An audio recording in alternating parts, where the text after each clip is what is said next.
Добар ден, почитувани, добре дојдовте во магазинот за родителство 0+ месеци на телевизија Телма. Адекватната исхрана е многу значајна во одржувањето и зачувувањето на здравјето на децата. Каква храна тие треба да примаат во првата година од животот, а на што треба да се внимава кога децата ќе подпораснат? Дали со храната директно се влијае врз подобрувањето на имунитетот? Доктор на медицински науки Александар Сајковски, педијатар неонатолог во Аџибадам Цистина е денешниот гостин во студиото на Телма, со кој што ќе поразговараме за многу аспекти поврзани со исхраната кај децата пред се во првата година од животот.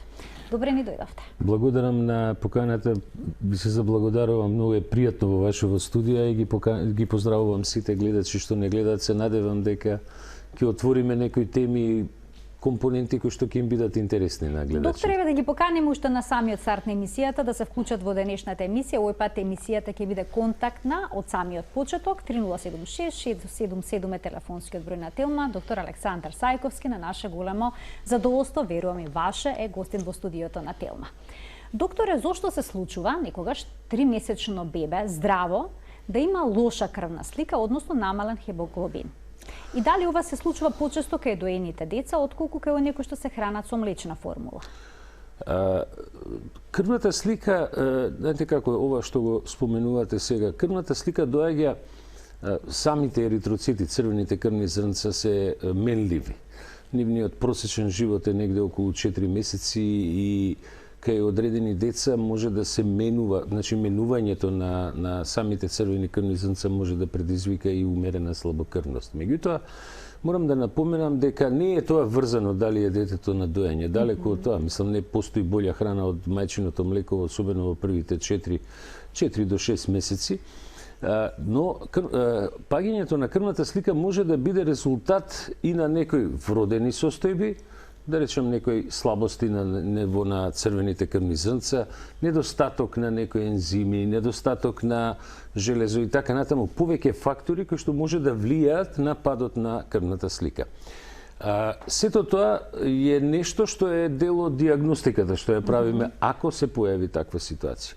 Кога станува збор за исхраната и паѓањето на крвната слика, тоа може да се случи во оние ситуации кога имаме една значајно побрза, поголема динамика на раст во тежина на детето и во висина, значи она што би рекле раст побрз од оние стандардни девијации што ги правиме ние кога ја калкулираме возраста на детето и неговата тежина, висина и обем на глава, тогаш може да дојде до умерен пад на крвната слика, но на дел од компонентите на крвната слика, но тие се коригираат и не е проблем, мислам, не се врзани со некоја вродена болест, да кажем, нели?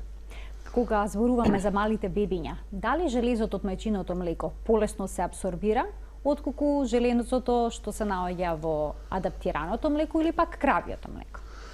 Значи, ја би сакал одма веднаш да разрешиме една дилема која уствари не е дилема кај нас у педијатријата. Не постои бољи внес од минерали, витамини, олигоелементи или било што друго од она што природата го дава. Во случајов тоа е мајчиното млеко. Значи, не постои подобра ресорбција на ниеден минерал, витамин, олигоелемент, протеини, јаглени хидрати, што и да кажете као состав од мајчиното млеко. Тоа е единствена и права храна за децата. Во првите 4 до 6 месеци, нели, кога ќе почне дохраната, веќе се внесуваат други компоненти во исхраната надвор од мајчиното млеко, зборам кашички, сокови, пиреа од овошји и така натаму. Меѓутоа, би сакал да напоменам дека ова што го споменавте сега како прашање е многу битно. Значи, би сакал уште една дилема да им затвориме на нашите гледачи. Ја ве молам, не давајте кравје млеко. Значи, во првата година кравјето млеко е строго забрането кај деца. Значи, кравјето млеко не е храна за децата. Храна за вашето дете и за вашето бебе, внуче е уствари мајчиното млеко. Само во случај кога мајката нема доволно млеко, кога продукцијата на млекото во незините гради не е доволно, тогаш се префрламе или додаваме формула.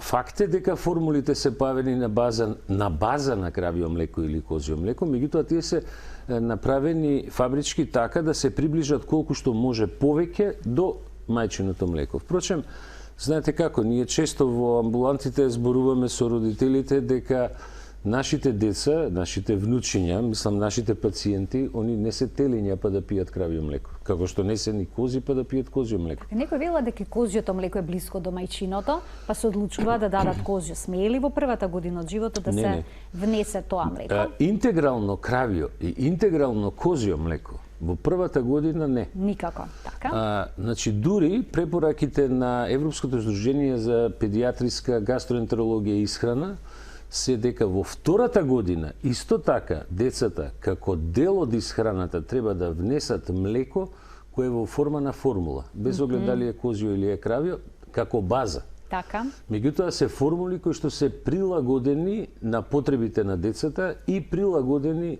према нивото и карактеристиките на мајчиното млеко. Знаете, за жал, ако се вратите назад, сега она што би сакал по-лесно да ме разберат семејствата што не слушаат сега. Ако ние се вратиме 100 години на назад, во нашиот крај, овдека во балканските простори, за жал сиромаштијата која што била во ситуации кога децата немале можност да пијат мајчино млеко, им било давано кравје млеко или козјо млеко.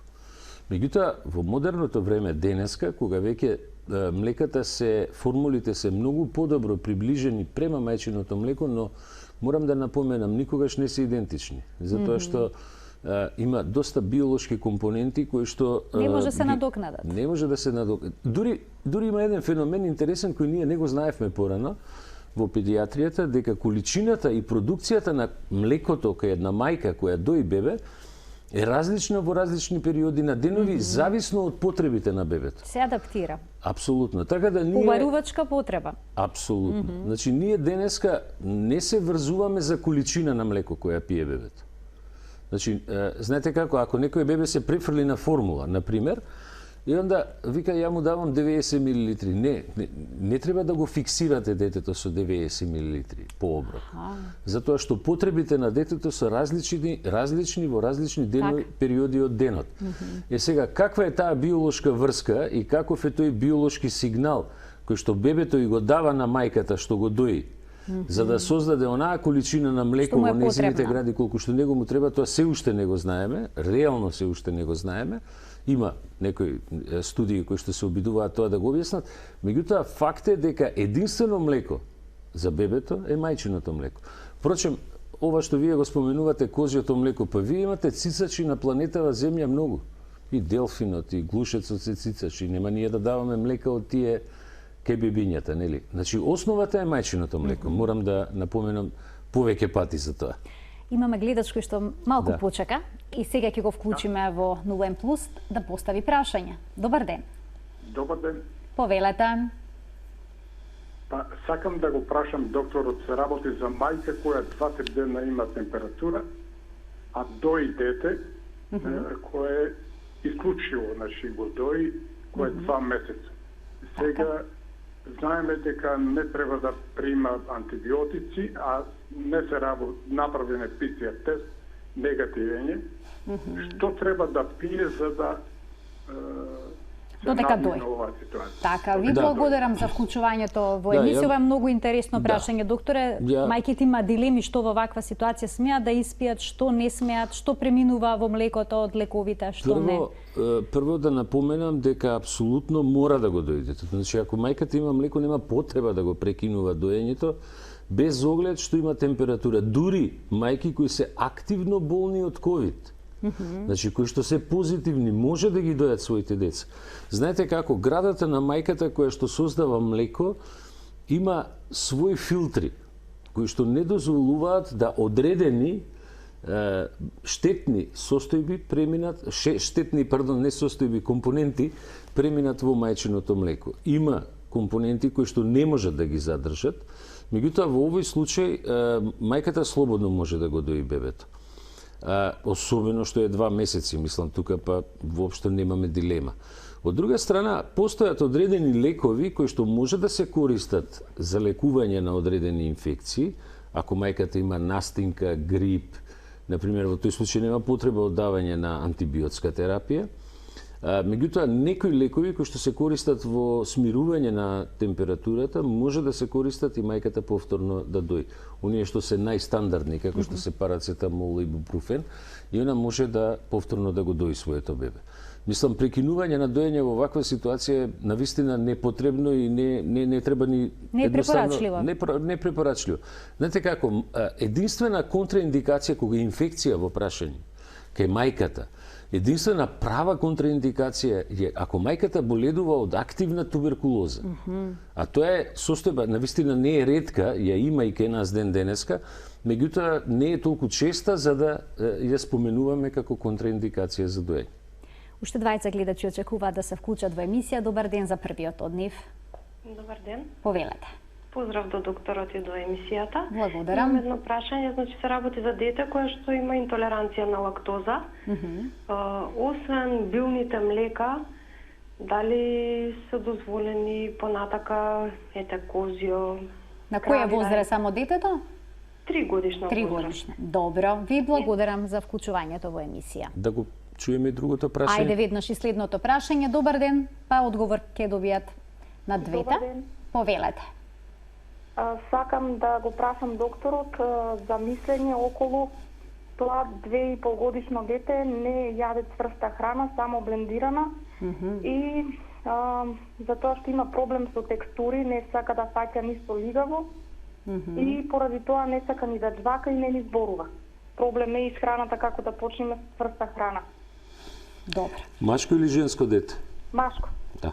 Значи, прво за... Ви благодарам за вклучувањето во емисија. Да, Повелете. прво за прашањето кое што е врзано за текстурата на храната, еве сега, да речеме и за интолеранцијата на лактоза за двете.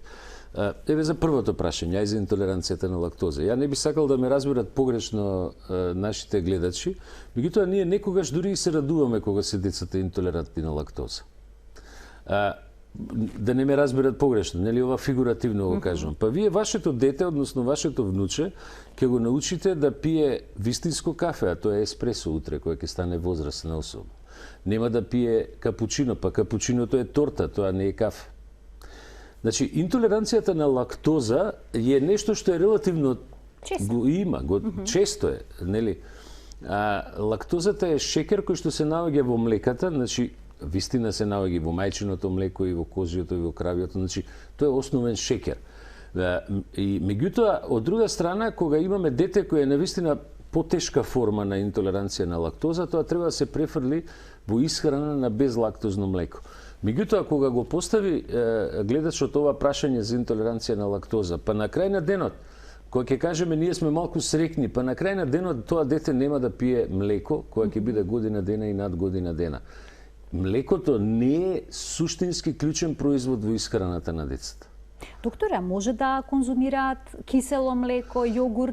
тоа Дали е- во ферментираните млека има лактоза која што пречи или не? Тоа е прашање кое сега ние треба, значи кај одредени деца, пошто постојат неколку нивоа на интолеранција на лактоза, кога збориме за вистинска, најтешка форма Така. на интолеранција на лактоза, кога детето е генетски комплетно интолерантно, тогаш и тој дел од млечните производи може Пречат. да му бидат проблем. Меѓутоа, тој број на деца со таква најтешка форма на интолеранција е релативно мал.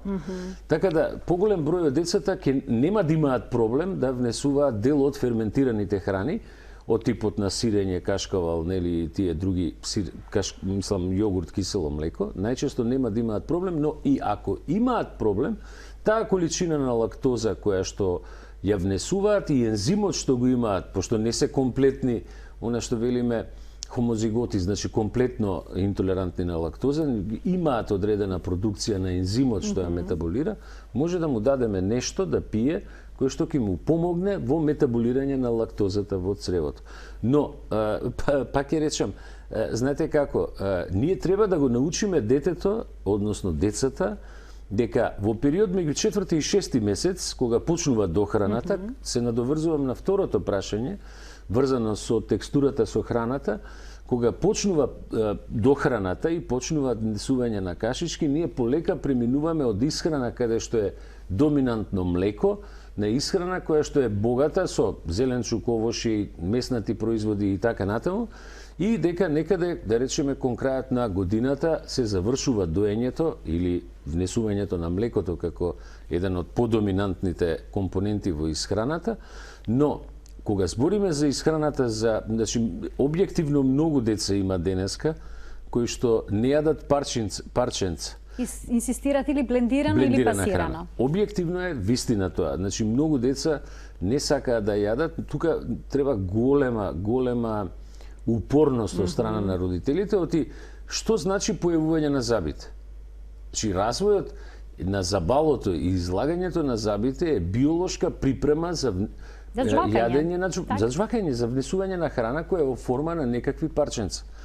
Вие денеска имате, па ја мислам дека го имаме еднашка заедно гледано така наречен vet feeding, каде што на деца на 5 месеци им се дава цела банана да ја јадат. Цела емисија направивме на таа тема. Нели имавме таква една емисија. Денеска тоа да го спроведете кај нас е релативно тешко затоа што родителите се плашат да им дадат такви големи парчиња на децата да Но внесуваат. се почесто тоа го прават. Да, Веќе има и блогови каде што родителите споделуваат искуства, парченца храна им се дава на 6-месечни на 6-месечни бебиња. Да.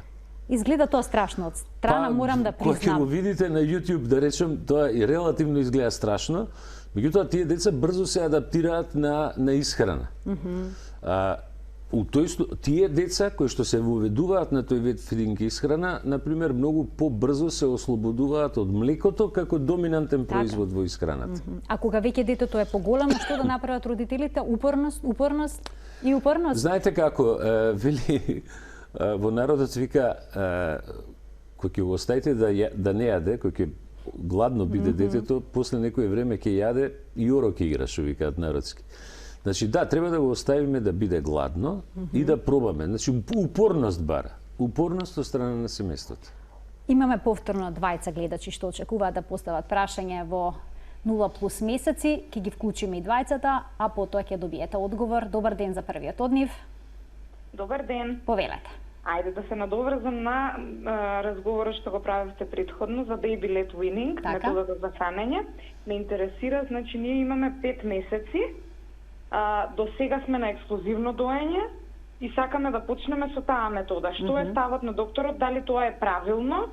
Дали од старт да ги вклучиме сите можни производи како што нели налага самата метода? И дали да почнеме од полни 6 месеци или од 6,5, како кога да почнеме, што да правиме околу тоа прашање? Така, ова е едно одлично прашање. Ви благодарам за вклучувањето во емисија. Веднаш да го вклучим и следниот гледач. Добар ден. Ало, добар ден. Повелете. Сакам да прашам, вака се работи за 6 годишна детенца која што имаме проблем веќе од сам почеток, од 6 месеци кога воведував исхрана, ниту прифаќаше блендирано, ниту парченце, значи секој може начин е пробан, но зеленчук и ден денес не јаде овоши исто така и он е само на сува храна и млечни производи. Не сме имале проблем со имунитет, со здравје, значи здраво дете, иако покрај нели витамини кои што не ги внесува од исхраната, сепак не е дете кое што е болежливо. Начини сме пробувале, како што каже и докторот, да биде и гладно, издржал 48 часа без храна, само на течност и ништо не му било, он бил постојано весел и активен како и пред тоа. На кој начин и како да му помогнеме и да го натераме да јаде. Добро, ви благодарам за прашањето кое што го поставивте во тема амбуланта. Сакав да напоменам една работа. Значи, видите, ние кога збориме за тој режим на исхрана, зборуваме за користење на парчиња храна, а не на сите нутритивни компоненти. А тука би сакал веднаш да направиме една дистинкција во однос на првото прашање. Значи, бебе кое што е 5 месеци, значи, ние не можеме да му дадеме белка да јаде. Например, збор. Значи, постојат храни кои што се воведуваат во исхраната, ја пример ја кажав белката, нели? Постојат храни кои што се воведуваат во одредени возрастни категории. Но она што е, зашто мене ми се бенди со тоа прашање, морам да напоменам, тоа е феноменот да вие кога ќе видите, да речеме, во западноевропските земји, ја морам да напоменам на сите гледачи, повеќе пати го имам кажано тоа, значи во склоп на Европската унија Европа е земја, Европа е заедница во која е страотно ригорозен режимот на исхрана на децата. Значи воопшто има многу битни правила. Во склоп на Европска унија постои една агенција која се вика European Food Safety Agency, EFSA.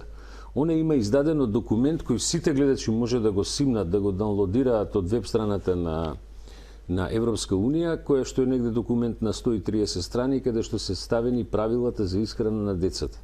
И таму убаво пишува, на пример, еве една храна од која што многу родители се плашат, да речеме глутен. Глутенот вика не смее да се даде кај деца под 4 месеци. Но не да се дава и кај деца после 7 месеци. Значи меѓу 4 и 7 месец детето треба да почне да се запознава со глутен. Например, таму пишува дека значи препораките, морам да напоменам дека тоа се екстремно ригорозни препораки во однос на квалитет на исхрана на децата. И да речеме, вие имате риба, лосос со компир, кашички, кои што можете и да ги најдете во од готовите, зборам, кашички во аптеките, кои што се даваат на деца на 5 плюс месеци.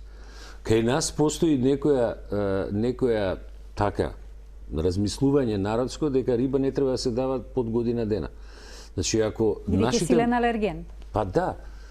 Дури постојат и други некои Ке ги разгледаме, тези, докторе. да речеме, ги риба вика не се дава кај деца додека не прозборат. Тоа да има врска. Например, Македонија е земја во која има многу патлиџан. Луѓето не го даваат патлиџанот до 10 месеци, зборам семејствата, а патлиџанот, например, треба во храната да се внесе од 5 месец. Значи, според препораките за исхрана на децата, вие имате, например, кашичка во која, зборам за готовите кашички, нели? Кашичка шпагети болонјезе која се дава на 5+. И кога нашите млади семејства, да речем млади родители кои што живеат во Германија, во Швајцарија, во Шведска, они ги користат тие храни и сега истите тие луѓе кои што од Балкан се отидени таму, им даваат на своите деца болонјезе, шпагети, ние овдека не им даваме. Значи, сакам да кажам, дохраната и исхраната да нема забуна. Кога збориме за ексклузивно доење, ние збориме ексклузивно доење кое во принцип во првите 6 месеци, нели? Меѓутоа, дохраната почнува значи тоа е стриктно јасно дефинирано во документите на УНИЦЕФ и на Светска здравствена организација. Почнува меѓу 4 и 6 месец. Дохраната зависи од тоа дали вие можете на вашето дете да му обезбедите квалитетна храна во која нема пестициди, органофосфати, хербициди, храна која што не е загадена и зависно од растот на вашето дете. Значи, затоа би сакал да сугерирам да родителите сепак, морам искрен да бидам, се информираат за дохраната од валидни сајтови кога читаат од интернет, значи од валидни напишани од луѓе кои што со тоа се бават на крај на денот, нели? А што се однесува до Baby Wet Leaning? Baby Wet Leaningот е парченца храна добиваат. Да, парчиња храна. Но тие не може да го изедат сето тоа, доктора? Ги шмукаат. Да. Пробуваат нешто малку, можат ли да се најадат на таков начин? Па, знаете како, сигурно нема да се најадат на првото јадење. Тоа морам да ви кажам искрено. Меѓутоа, baby led feedingот обично го прават и го почнуваат сите родители со една овошка со банана, која е релативно најмека и која што може да ја шмука бебето и која релативно брзо се топи во устата. Не ја прават со, например, со телешко месо, нели, затоа што тоа не може да се направи со телешкото месо. Јас ги советувам родителите може да почнат да пробаат со baby led feeding, меѓутоа нормално треба и да се внимателни затоа што може да се загрцне детето, нели? Да не бидат збунети и уплашени, на крај на денот да почнат со некоја храна која е таква, која е релативно мека и која брзо се топи. Што се однесува до другото прашање, кај дете во кое што е на 6 години, веќе 6 годишно дете има свој вкус. Морам да ви кажам искрено. Значи, и малите бебиња на 10 месеци некогаш не јадат се. Едноставно имате деца кои не јадат брокула. Имате деца кои не ќе да јадат спанек. Вие со сила едноставно не можете да им дадете да јадат спанек. Пример зборам сега, нели? Може би кога ќе остане гладно 3 часа, 6 часа, После тоа ќе пројаде. Не е спорно дека ќе го изеде, ама нема да го сака. Веќе 6 годишно дете има своји вкусови и тоа е веќе ситуација 48 часа нејадење. Значи, видите, морам нешто да ви кажам искрено. Не постои дете на планетава Земја кој умрело од глад. Тоа ви гарантирам. Со дипломата ви гарантирам. Мојата. Затоа што децата имаат многу поголем сенс за преживување, нагон за преживување, отколку возрастната популација. Децата што умираат од Африка, умираат од тоа што немаат што да јадат. Они кои ќе огладнат, ќе јадат. Само дали ние, како родители или баби и дедовци, сме спремни да издржиме? Тоа е големото прашање. Значи, ова прашање што го постави втората гледачка, ние во педиатриските амбуланти редовно го гледаме.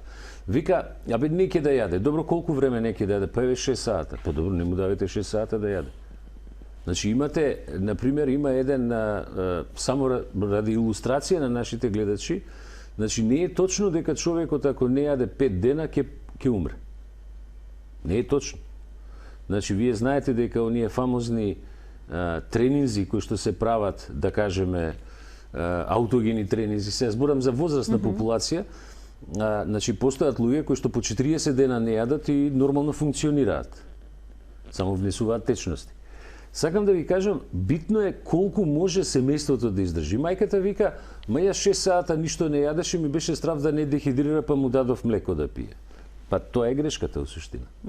Не му давете, дајте му го ручекот што сте го планирале за детето. Значи, од самиот старт истреност, упорност, за да се изгради вкусот кон најразлични продукти и да се прифатат навремено. Да. Во принцип, упорноста треба да е нежна. Кога ќе кажам упорноста треба да е нежна, тоа значи дека не треба со сила да му се дава. Тоа никако. Докторе, многу често ќе ставиме таблет или телефон пред детето, ќе пуштиме YouTube, и ако не сака е едноставно на сила ќе го дадеме, тоа на сила условно. Детето не ни приметува што јаде, ќе го изеде тоа. Но тоа е веќе механичко јадење, вистина. Вистина е така.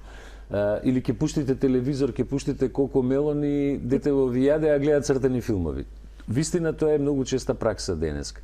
Но сакам да ви кажам дека децата, кога вие ќе им придете со љубов, значи, две работи се битни за животот на едно бебе и на едно дете. Тоа е храна и љубов. Кога ќе му ја дадете и храната и љубовта, ќе имате успех. Они немаат трета желба. Третата желба е, нели, да играат по цел ден, ама суштината е храна. Кога ќе огладни, детето ќе јаде. Само битен е приодот. Значи, дали таткото и мајката имаат доволно нерви, не се изнервирани. Значи, никој да не попушти во тие моменти. Така е. Значи, нема карање. Тоа не. Али полека, фино, упорно треба да се трга на тој начин на исхрана. Добив знак дека има повторно гледач. Овој пат ќе им дадеме предност на гледачите. Добар ден. Ало. Повелете. Добар ден, поздрав. Би замолила една консултација со почитуваниот доктор. Имам бебенце 8 месеци и една недела веќе. До 6 месеци бевме ексклузивно на доење. На 6 месеци, од 6 месеци почнавме со пробување вкусови, веќе на 7 беше првиот оброк. Со тоа што сега веќе го планираме воведувањето на вториот оброк. Прашањето ми е следно. Дали тоа може да влие на продукцијата на мајчиново млеко, да евентуално количината на млеко се намали и оно станува гладен во вечерните часови. И дали јас би требало да преземам нешто од типот на, не знам, чајве за лактација и слично. Добро, ви благодарам за вклучувањето во програма. На ова возраст на 7, 8, 9 месеци... Колку оброци треба да се прима веќе на таа возраст? Чајви за лактација нема потреба. Лактацијата е воспоставена, продукцијата на млеко е доволна, исхраната е окей. Но, морам да напоменам дека бројот на оброците што вашето дете го прима е релативно мал. Зборам оброци надвор од мајчино млеко. Од доењето. Значи, дете кое што е 7 месеци, бебе на 7 месеци, треба да има 3 оброка. Веќе треба да има 3 на 7. 3 оброка. Кога ќе кажеме 3 оброка, значи 8 месец кој тераме, значи фул 7-8 месец тераме, веќе треба да има 3 оброка. Зошто? Затоа што ако детето добро напредува, ако има добар раст во тежина, ако има добар раст во висина, обем на глава, впрочем, тоа е нешто што ние го мериме секој месец кај бебињата. Зборам матичните педиатри или дечињата што доаѓаат еве кај нас во Аџи-Бадем Систина. Ако детето има добар раст, ако добро напредува, ние треба да му обезбедиме дополнителен квантум, количина, милиграми, како сакате кажете го, на одредени минерали, олигоелементи кои веќе во мајчиното млеко нема да бидат доволни, а треба да се додадат од дел од храните кои што детето треба да ги прима. Затоа е, впрочем, воведувањето на дохрана кашички, да кажеме, за да со постепено намалување на бројот на доења, а зголемување на бројот на кашичките, до некаде 12 месеци фактички заврши процесот на доење. Сега, кога ова го зборуваме, знам дека многу родители ќе се прашаат, ама да, ние имаме free breastfeeding, систем на така наречен free breastfeeding, кога детето цица кога сака, колку сака и до кога сака. Меѓутоа, вие не можете вашето бебе да го доите или дете да тргне у школа утре и вие уште да го доите. До кога препорачувате вие да се дои детето? Па, знаете како? Исхраната, доењето над 1 година. Значи, ја не сакам никој погрешно да ме разбере од родителите, може би некој од родителите, значи, има такви информации, сајтови за таа релација меѓу мајка и дете над година дена. Обично доењето како процес завршува, глобално како процес завршува некаде до 1 година. Веќе над 1 година децата треба да се веќе во стандардниот режим на исхрана.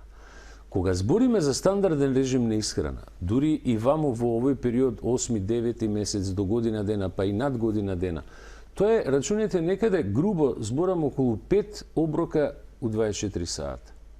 Некогаш може да се 6, нели? Ма кога збориме 5 оброка, 5 оброци се идеален режим за исхрана и за возрастната популација.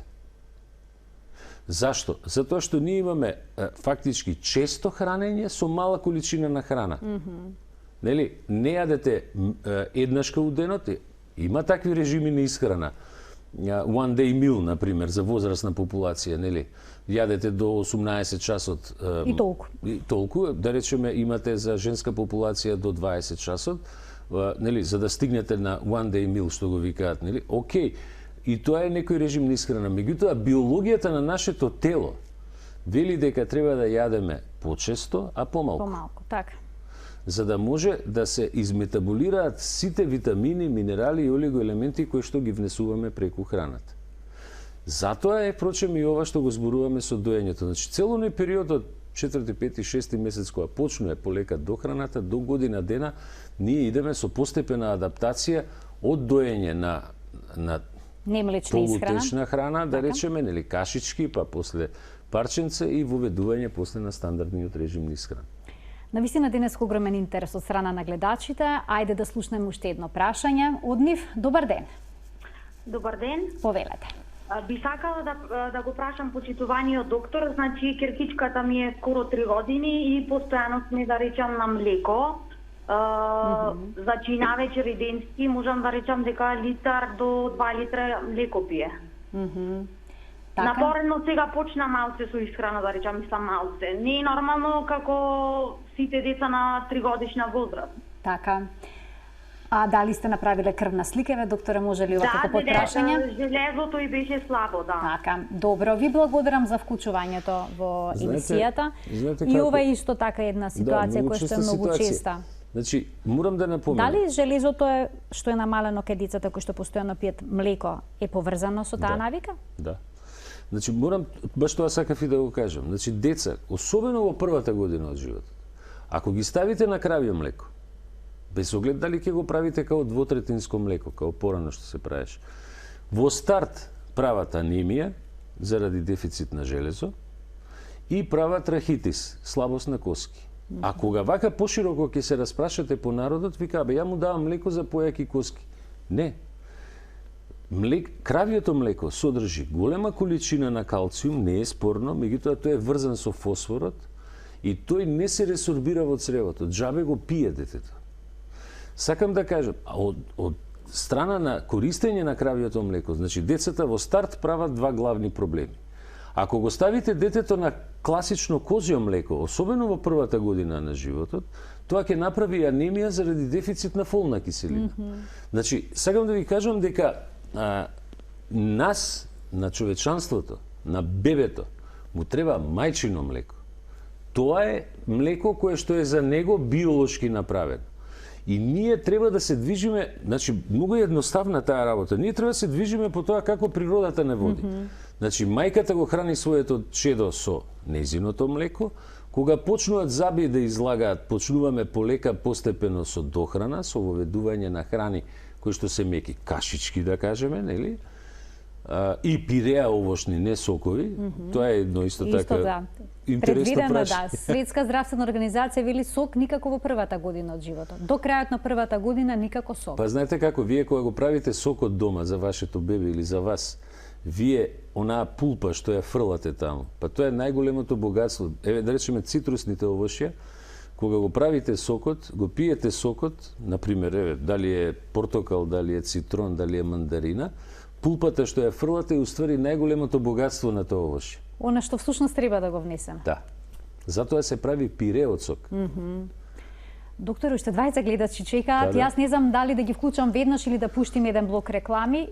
Да ги вклучам гледачите, така? Добро, ајде ќе им дадеме можност да ги слушнеме прашањата. Добар ден. Не ве слушаме баш најдобро, ајде да се обидеме уште еднаш. Добар ден. Добар ден. Сега ве слушаме одлично, повелајте кој е вашето прашање. Поздрав до студиото. Ме Благодарам. интересирам, имам 5 недела бебенце. Така. Почнав со вкусови, почнав со овошје, са не знам дали има разлика, еве прашање до докторот, дали е подобро да се почне прво со зеленчук или прво со овошје, ми е Така. првото прашање. А второто прашање ми е дали игра улога подој пред пред хранењето и после дали Има што се потреба. кажува награда. Добро. После пробувањето. Така, ова е исто така две добри прашања. Ајде и следниот гледач да го слушнеме. Добар ден. Се исклучи во ред. Доктор, Значи, ајде ова е да ги прашање- одговорите овие Да, прашања, ова е- кои што се исто многу чести. Со што да се започне? Овошје, зеленчук, Ова е шлагер прашање. Морам да ви оривче, кажам. нели? Зашто? Видите, значи ве молам гледачката и сите, прво се почнува со зеленчук, Зошто е тоа не така? со овошје. Ние ги учи прво, почнуваме, значи првите кашички неутрални треба да се вкусови? зеленчукови кашички, попладне, да речеме во интервал некаде околу 14, 15, 16 часот сега, нели, зависи од динамиката на доењето. И ние од оваа возраст ги учиме децата полека дека тој така наречен солен оброк е попладне, нели се вика ручек. Така.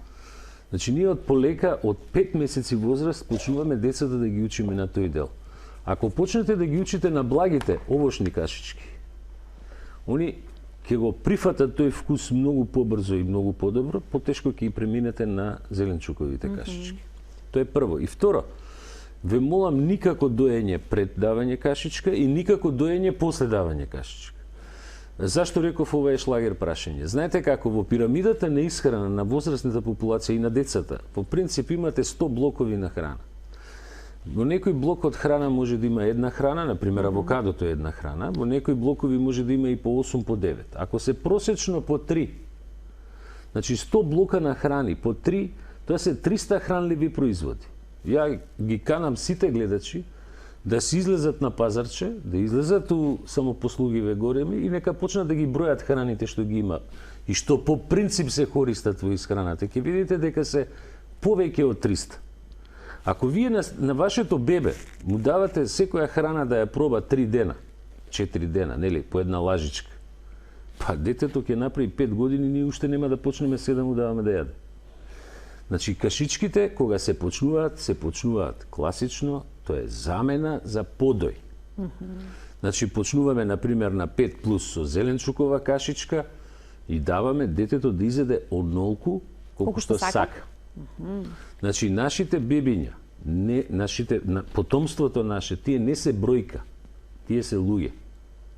Они ќе изедат онолку колку што на организмот му треба. Не е спорно дека во првите периоди кога почнуваме со кашички кај бебињата, не е спорно додека се навикне бебето на лажичката, ќе му треба малку време. неколку дена.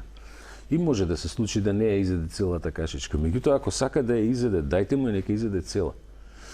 И се надоврзувам на она што преска го постави едно прашање една мајка, нели со дали ако со воведување на кашичките се намалува продукцијата на млеко во градите. Да, може да дојде до намалување, но мајките можат и своето млеко, например кога ја даваат кашичката, тоа млеко кое треба во тој интервал да го даде, може да го измолзе тоа млеко и тоа млеко да го искористиме, мајчиното млеко, да го искористиме за подготовка на некоја храна. Дали тоа ќе биде за житарки кои што се раствараат во млеко, дали тоа ќе биде за пире или за некоја друга, нели, еве да речеме давате бисквити со млеко. Зборам за деца унутар година дена. Не зборам за деца над година дена. Значи може да се искористи мајчиното млеко. Јас на пример познавам една мајка, сега нормално не употребувам имиња. Незиното бебе лежеше кај нас во нашата болница на оделот за интензивна терапија 3 месеци прематурче. Она го ја одржа лактацијата, они купија дома фрижидер екстра замрзнувач за млекото кое што она ја одржуваше лактацијата и ние фактички се хранеше бебето цела година и нешто со мајчино млеко благодарение на незината упорност. Тоа е навистина за поздравување. Така, мајки херои. Докторе, да пуштиме тука еден блок реклами, а веднаш потоа продолжуваме со денешната емисија.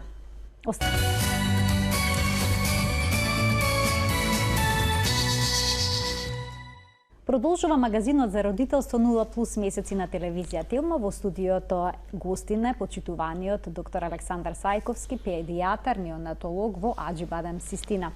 Докторе, кога на детето треба да му се даде мед? Бидејќи се случува некогаш, кога бебето е раздразливо, тоа обично го прават бабите, цуцлата да ја стават во мед, за да се заблажи и да се смири. Дали медот смее да се внесе пред првиот роден ден?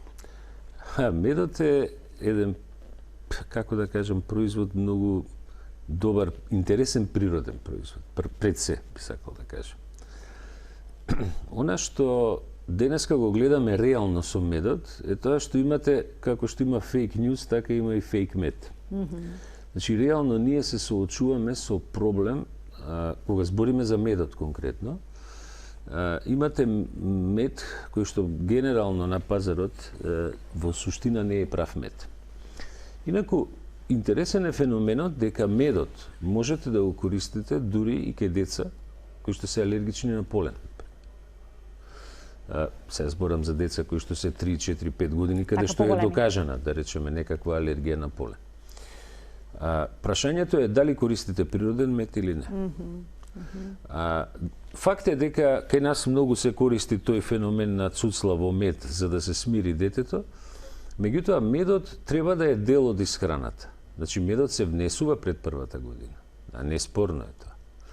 Меѓутоа треба да е добар, квалитетен и природен мед, не ова што ви рекле фейк мед, нели, како што е пак се модерно кажано. Тоа ви е исто, морам да се надоврзам кога е медот во прашање, и жолчката е во прашање, и месото е во прашање.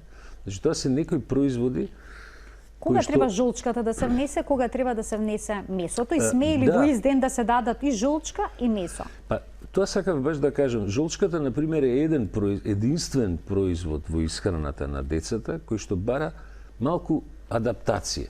Значи не се дава одеднашка цела жолчка. Таа не е заради алергизантни особини, него заради тежината што ја носи со себе, богатството со фосфолипиди. Жолчката има и во себе и D витамини, фосфолипиди и така натаму. Меѓутоа, она може да предизвика малку тегоби, стомачни тегоби кај детето. Тоа е единствен производ на кој што, мислам, од природни век, кој што се внесуваат во храна, каде што треба период мал на адаптација и обично се дава од 8 месеци. За разлика од белката која што се дава од година дена. Меѓутоа, кога ќе чуете прашањето дали да дадам жолчка затоа што детето ќе ми направи алергија или дали да дадам, да речеме, било која храна, мед, месо, меснати кашички и така натаму, значи детето имајте во предвид дека алергиските реакции може да се развијат во било кое време. Значи на било која возраст. Може да се развијат кај дете на 6 месеци, може да се развијат кај возрастен човек на 60 години. Така. Кај децата, за да се развие права алергија на храна, треба да ја внесуваат храната, да она како антиген го стимулира алергискиот имунитет кај детето, па после тоа да развие алергија. Дете кое прв пат прима месо не би требало да направи алергија, освен ако не се работи за некаква вродена имунолошка состојба која веќе е релативно ретка. Меѓутоа, тоа ви е исто као со пеницилинот. На првото давање на инекција пеницилин никој не направил шок пеницилински, односно алергиска реакција. Со текот на времето се Апсолутно, јави значи треба да се развие алергијата за да се развие таа реакција. Докторе, двајца гледачи очекуваат вклучување да ги слушнеме прашањата. Добар ден за првиот од нив. Добар ден. Се јавувам од Битола. Сакам да го прашам докторот. Доколку мајката е направена царски рез, а знаеме дека во првите денови не може да има млеко, како да се храни бебенцето во почетокот? Така, во ред, ви благодарам за поставеното прашање, за вклучувањето во програма. Ајде да го слушнеме и следниот гледач. Добар ден. Добар ден, поздрав до емисијата, поздрав до докторот. Благодарам. И ме интересира во врска со медот, дали е поздравна за...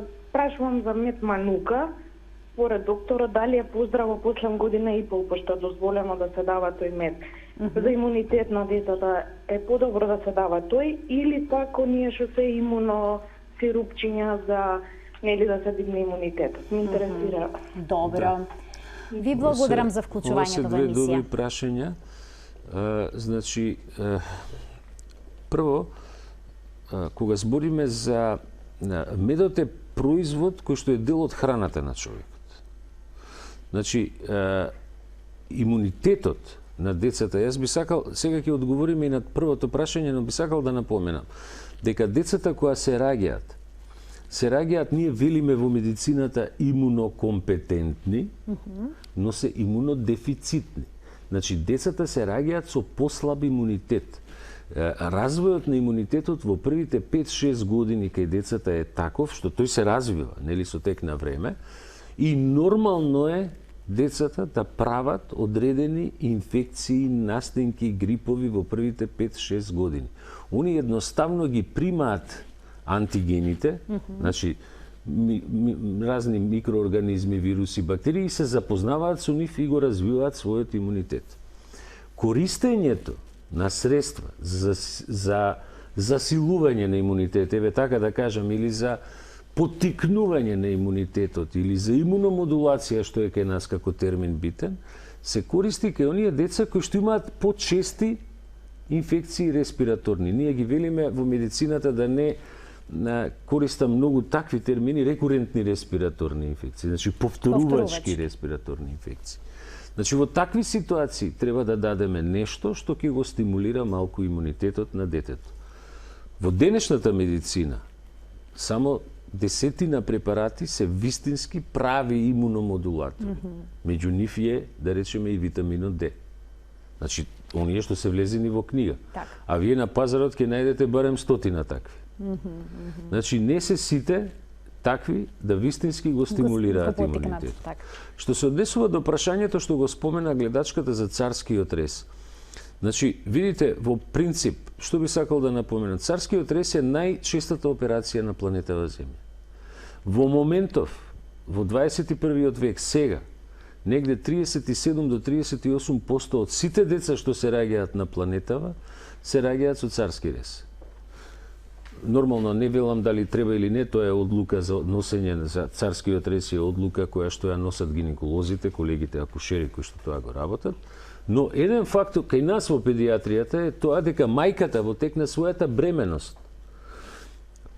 природата е така направена, она спрема цела низа на микроорганизми, позитивни микроорганизми по својата флора вагинална, за да му ги предаде на бебето. Да ги пренесе едноставно на бебето. Кога ќе дојде до раѓање со царски рез, тоа мајката не го пренесува. Значи, детето останува дефицитно со еден огромна плејада на микроорганизми. Тоа се оние познати пробиотици што ги велиме. Во таква ситуација ние треба на децата да им дадеме да примаат пробиотици, за да го стимулираме развојот на тие позитивни бактерии кај нив. Оти бебето кога ќе се роди со царски рез, Стерилно е. Се колонизира со бактериите од околината. Да, Збориме од болницата, од семејството и дома. Наместо да ги прими они што требало да ги апсолутно, што мајката уствари ги спремала за нив биолошки. Оти природата не познава царски рез. Така. Природата познава спонтана река. Преку мајчиното млеко може да се надокнади дел од сега, мајчиното млеко зошто е добро? Мајчиното млеко има феноменални, така наречени пребиотици. Тоа се мали молекули кои што се храна за позитивните бактерии и имаат еден пробиотик кој што се наоѓа во мајчиното млеко, она што е досега докажано во медицината, тој Lactobacillus reuteri protectis, кој што го има во мајчиното млеко. Тоа е докажано кај една мајка во Перу, например, да речеме. И тоа е нешто што, да речеме, треба да го имаме предвид, она ќе го стимулира. Тие пробиотици ќе го стимулираат имунитетот на детето и развојот на имунитетот. Тие се подобри отколку користење на одредени хемиски препарати за стимулација. Значи, во првите моменти по породувањето со царски рез, мајките да бидат упорни, да го ставаат детето на дојка, да цица. Тоа не го одговорив, јас извинувам што ве прекинав. Значи, мајките кои што се породуваат спонтано, веќе вториот ден почнува лактацијата. Кај мајките кои што се со царски рез, трети, четврти ден почнува лактацијата. Иако биолошки е многу интересно дека бебето кој ќе се роди, дел од метаболизмот му паѓа, не се големи неговите енергетски потреби, но ако има потреба, сега ние ќе додадеме млеко колку да го одржиме базалниот метаболизам на бебето. Уште еден гледач ќе вклучиме. Добар ден. Добар ден. Повелете. Ме интересира кај деца под 3 годишна возраст дали може да се дава прополис и на кој начин да им се подигне имунитетот со обзир на тоа дека одат во градинка и често настинуваат. Добро, и ова е едно интересно прашање. Ви благодарам за вклучувањето во емисија. Да, прополис може да се даде, апсолутно може да се даде, не е спорно дека може да се користи. Значи, пак ќе напоменам, има една дилема која еве и за прополисот беше долго време дилема, дали деца кои што се алергични на полен може да им се користи прополис. Да, може да се користи, затоа што различни се антигените стимулации за да направат алергија. И па да напоменам дека децата ќе направат алергија кога се стимулирани со некој антиген, кој да е, значи може да направат во било кое време, на било која возраст, како и возрастните луѓе. Впрочем, на крај на денот вие можете да добиете астма на 50 години возраст. Во било кој момент од животот да се развијат алергиска реакција. Докторе, а кога треба да се внесе сол во исхраната на децата? Многу често родителите прават кашичка, ќе пробаат, ќе речат нема вкус. И ќе додадат малку сол за да го подобрат вкусот, сметајќи дека на таков начин полесно ќе може да му ја дадат на детето и детето да ја изеде. Значи, солта е дел од храната. Децата имаат дневни потреби за натриум хлорид, значи сол, која изнесува 2 до 3, односно 2 до 4, ние велиме милимоли, сега да не разглабаме хемија, нели во количина да кажеме, али децата имаат дневни потреби за сол. Меѓутоа, проблемот со нашата популација е кога ќе им кажеме ставите малку сол, луѓето почнуваат да солат како за себе, што не одговара на потребите на децата. Значи, нема потреба да се пресолува. Вообичаено, готовите кашички, зборам за тие што се спремни готови, кои што ги купуваат родителите, тие се имаат обезбедено доволна количина на сол. Кога дома спремаат родителите, не треба да претераат. Значи, потребата, натриумот, ние велиме да речеме и вода, која се користи, например, деца кои што се на вештачка исхрана. Вие може да користите готова вода. Битно е да количината на натриум, значи дел од солта, биде под 10 милимоли, значи као количина зборам во самата вода. Значи, не треба да ги преоптеретиме во првата година бубрезите со високи количини на натриум, значи на сол. Но, она што би сакал да го напоменам, тоа е не користите на некој начин, да кажам, вештачки, ајде, синтетички, како сакате кажете го, индустријски средства за подобрување на вкус, например, како што сега регуларно се користат некои такви средства во самопослуга се купуваат сушени, нели, зеленчуци. Да. Во кои што има додадено и голема количина сол. Има голема количина на сол. И адитиви за тоа е клучниот на момент. вкусот. Адитиви, органофосфати, хербициди. Значи, кога збориме за децата дека не треба да се додаваат тие препарати, клучот е прво адитивите, а второ, Тој зеленчук, значи тој сушен зеленчук кој што се става како зачин, може да биде причина за појава на низа болести имунолошки затоа што содржи многу пестициди. На природен начин, оние кои што подготвуваат дома кашички, велат дека може да го подобрат вкусот ако додадат лук и кромит. Добро, да. Но и веројатно и тоа треба после одредена возраст или лукот и кромитот исто така може да се негде над 5-6 месец. Над 5-6. Ви благодарам за денешното гостување во Телма амбуланта. Јас имав 3 страници со прашања. Морам да признам дека голем дел од предвидените насоки за денешното интервју ги опфатија гледачите со нивните прашања. Како и да е, ми беше големо задоволство што бевте гостин во денешната емисија, а она што остана како неодговорено, се надевам дека ќе го одговорите во следната емисија, кога ќе ве поканиме повторно да дојдете во Нулен Плюс. Благодарам многу и на вас, поздрав да сите гледачи. Почитувани, ова беше се во магазинот за родителство 0+ месеци. Се гледаме секој понеделник во 12 часот и 45, кога заедно учиме за здравјето на децата. До гледање.